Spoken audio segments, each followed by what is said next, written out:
Hey guys, so we're back for today's reading of Runaway Ralph. I'm still at school, so I thought I'd do that before I headed home from school.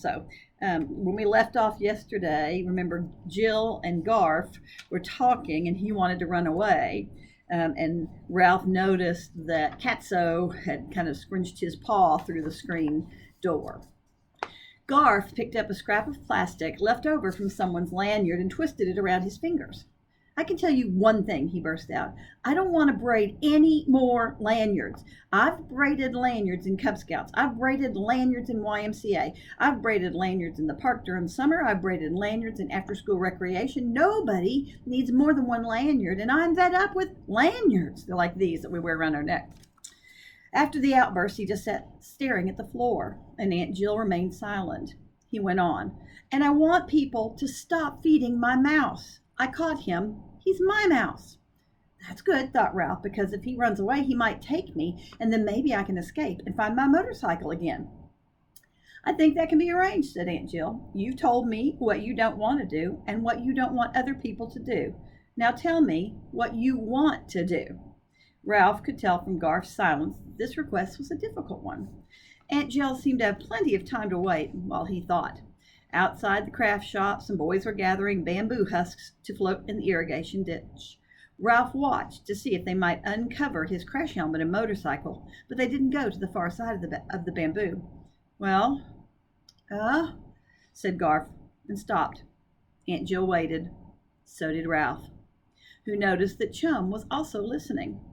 Garth looked uncomfortable. Still, Aunt Jill waited. Go on, say something, thought Ralph. When Garth finally spoke, he no longer sounded angry. I guess I just want to be alone once in a while, he said.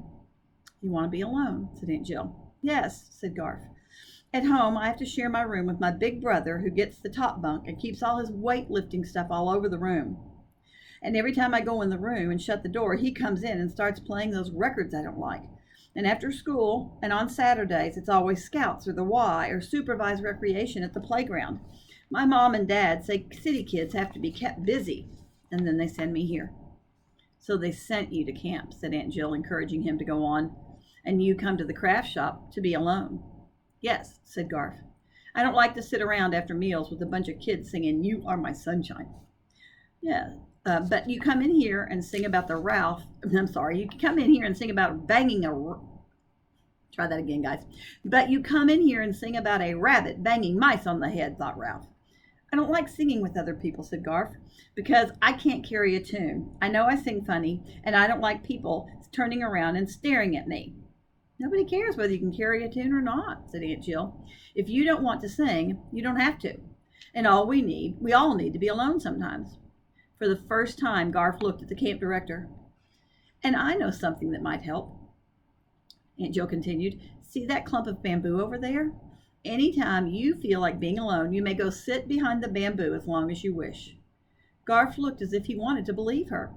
Remember, Garth, said Aunt Jill, it's possible to be alone in your thoughts even when there are others around. She rose from the bench where she and the boy had been sitting and found a piece of cardboard and a felt pen from the supply shelves.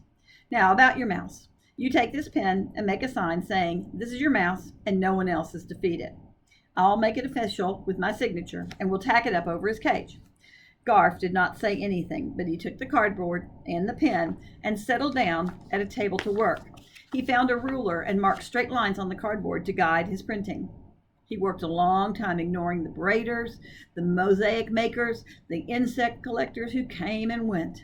A few people paused to see what he was printing, but no one disturbed him. Ralph sat quietly watching as the sign progressed. Sometimes Garth paused to whisper rhyme to himself.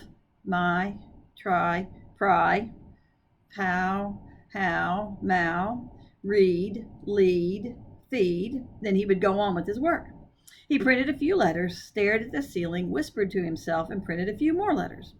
Near the end, he held up his work, studied it, and added something more.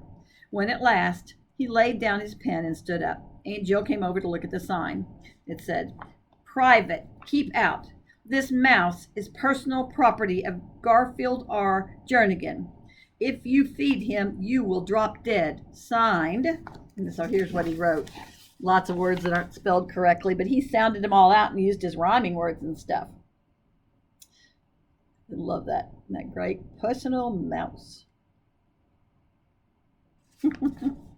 Aunt Jill signed her name on the dotted line. There, she said. That makes it official. It's a Happy Acres sign. She found 2 thumbtacks, and Garf tacked his sign above Ralph's cage. For the first time, Ralph saw Garf grin, and when the boy left the craft shop, he did not sit behind the bamboo as Ralph had expected. He stopped to watch some campers who were jumping and bouncing on the trampoline under the director of a counselor. Contented for the moment, Ralph made himself into a ball in the corner of his cage. He was not just any mouse. He was the personal mouse of Garfield R. Jernigan, a boy who wanted to run away.